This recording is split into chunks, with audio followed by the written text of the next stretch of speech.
So let's think about some of the causes in the variation in our demand and our capacity.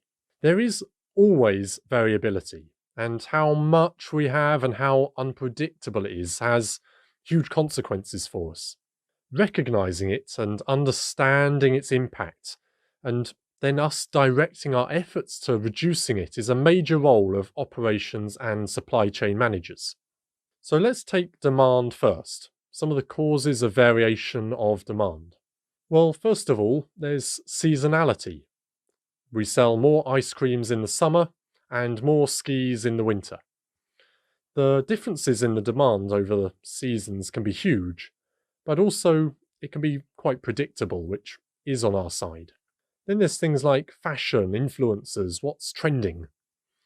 Now, some trends take quite a long time, but others we want to be able to react really quickly. And the business that can react fastest to a new trend stands to make big gains.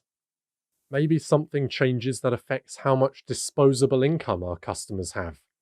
If we sell luxury goods and all of a sudden people don't feel like they have so much spare cash, that could take a bit of a dive. Likewise, there are sometimes simply really big, sudden, unpredictable world events. I can think of one of those.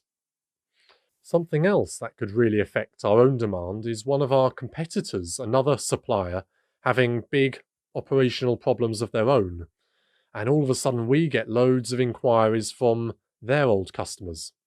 Something else might be a promotion. If our marketing department have launched a big campaign and suddenly there's a lot more advertisement, maybe demand for our services go up, and that can catch the operations part of the business a bit unawares. And finally, there is simple randomness.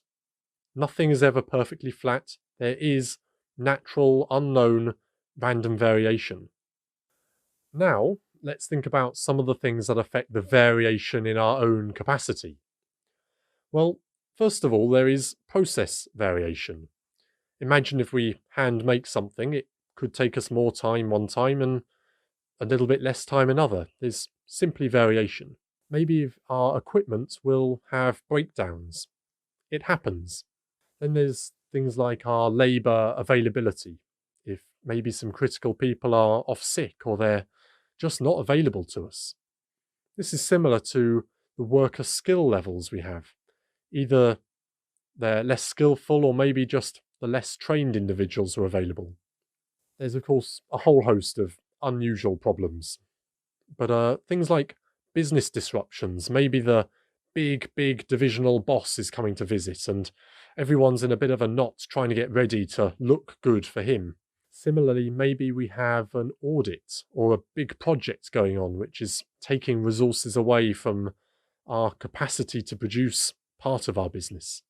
There's also our own scheduling decisions. Maybe there's a priority order that's run late and we have to push through the system. This causes all kinds of disruption to the rest of the schedule.